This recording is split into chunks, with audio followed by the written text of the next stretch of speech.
y maestra en Antropología Social y doctor en Antropología por la ENA. Ha impartido cursos a nivel licenciatura y posgrado en la UNAM, en la UAM, en la ENA y en la UCLA. Tiene cientos de artículos y capítulos de libros sobre temas como la organización de la sociedad civil en México, urbanización, individualización y control político, experiencias en torno al dinero alternativo, fortalezas y debilidades, masculinidades diversas, aportes para su clasificación, un discurso New Age para intelectuales, la economía social y solidaria, entre otros. En la economía solidaria ha colaborado y dirigido diversos proyectos de investigación en la UNAM, en la UAM, INI y ENA. Pues le damos la bienvenida y le damos la palabra. Muchas gracias.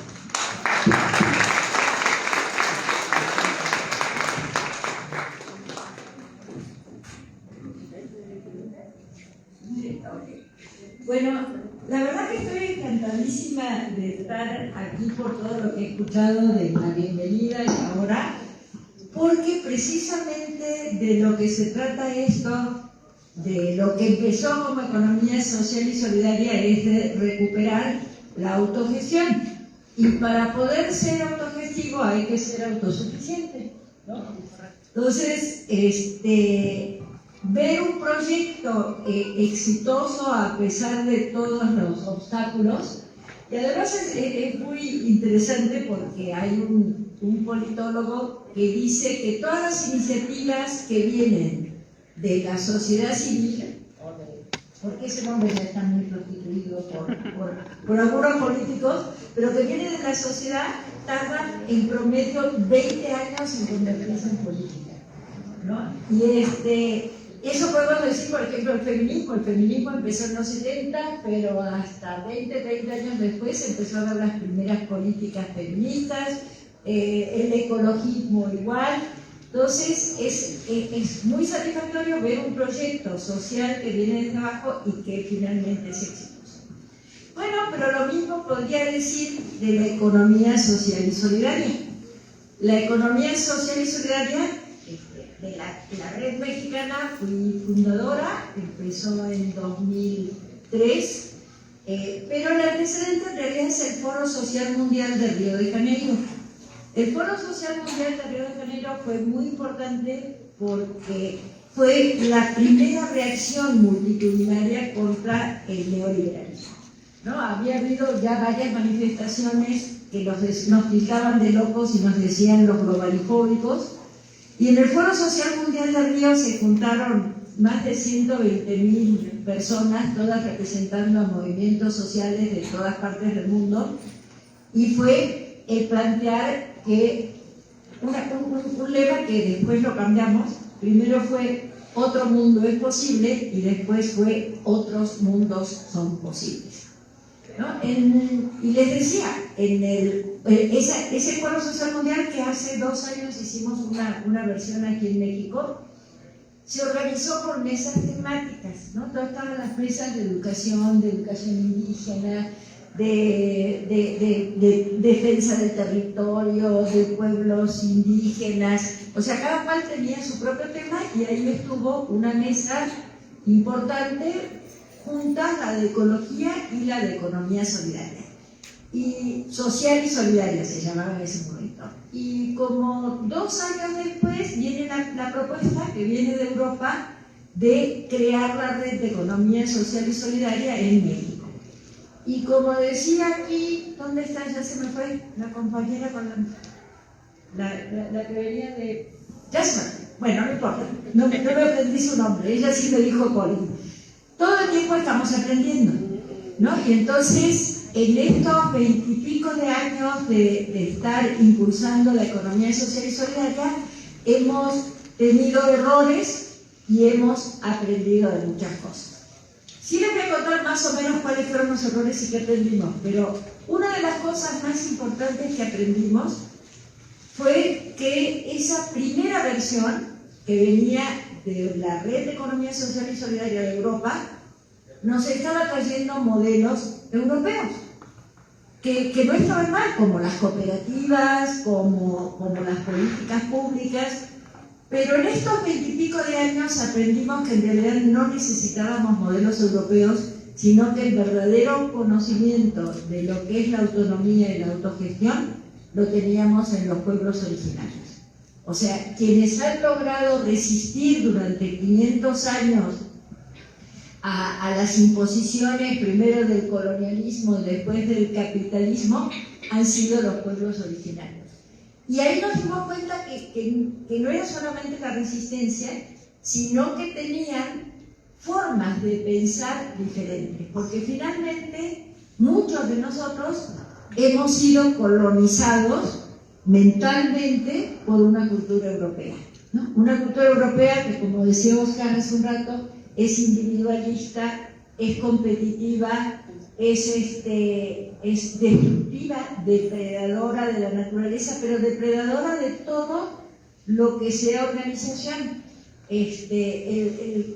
El capitalismo y las autoridades que hemos tenido durante mucho tiempo tienen una fobia antiautonomista, ¿no? Entonces, lo que ellos quieren es controlarnos a través de la educación, controlarnos a través de la ideología, controlarnos a través de la televisión, de la publicidad y de todos los medios.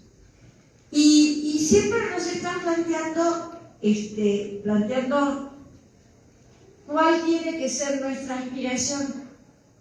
Y una de esas aspiraciones, por lo menos en los 30 años del neoliberalismo, y la que han metido a todas las universidades y a todas, bueno, desde primaria, es que lo importante de la educación no es el conocimiento, sino una palabra odiosa que se llama empleabilidad.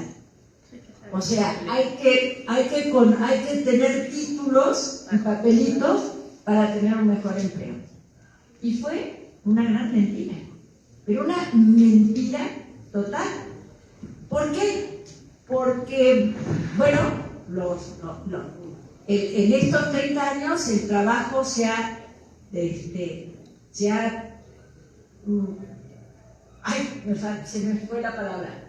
precarizado totalmente, y más el trabajo pagado a los universitarios, ¿no? Ustedes tuvieron la iniciativa de hacer una carrera universitaria, y entonces las posibilidades de lograr esa empleabilidad y, como dice el sistema, de romper la transmisión intergeneracional de la pobreza, son muy malas. ¿Por qué? Porque los sistemas universitarios se han dedicado a formar empleados para las transnacionales, ¿no? Entonces, todo el sistema de tecnológicos que hicieron en la época de Fox reciben los programas directamente de las transnacionales, ¿no? Cuando yo me enteré de esto fue de lo que llaman el diamante de Querétaro, y entonces cómo la universidad que prepara, la carrera que prepara ingenieros recibía los programas de la fábrica esta que produce aviones francesa. Entonces inmediatamente me fui en Tlaxcala a investigar con los tecnológicos, como Tlaxcala es muy chiquito y sí existe, los egresados del colegio, donde yo hace 20 y pico de años que trabajo, eran profesores o ya eran los directores de esos tecnológicos, y efectivamente al tecnológico de Zacatelco se lo mandan a Volkswagen, al de Guamantla se los manda Audi, a veces hasta en alemán, ¿no? Ni siquiera se toman el trabajo de traducirlos. Y entonces, con dinero público, porque es dinero del Estado, se estaban formando obreros calificados. Pero ustedes me pueden decir, bueno, ¿qué tiene de malo eso si van a ganar bien? No estoy actualizada de cuánto están ganando ahora, porque hubo una huelga el año pasado. Pero hace 2 años, un ingeniero con título de ingeniero, Audi les estaba ofreciendo 4.000 pesos, 5.000 brutos y 4.000 netos.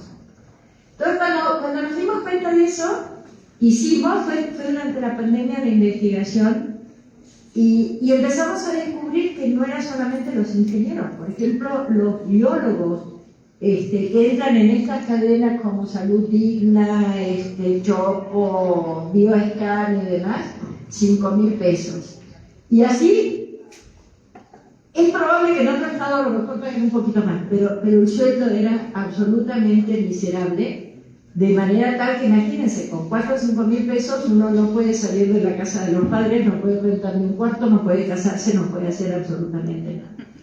Pero lo peor es que no solamente el trabajo está pauperizado, el trabajo asalariado, sino que además no hay, es el caso. O sea, una de las grandes broncas del modelo actual es que el trabajo humano cada vez está más sustituido por robots y por máquinas, ¿no? Entonces, la gran promesa del capitalismo, ahorita estoy hablando del neoliberalismo, pero si nos vamos atrás hacia el capitalismo prometió que si los campesinos dejaban la autosuficiencia y se metían como asalariados a trabajar en una fábrica, se iban a poder mantener ellos y sus familias.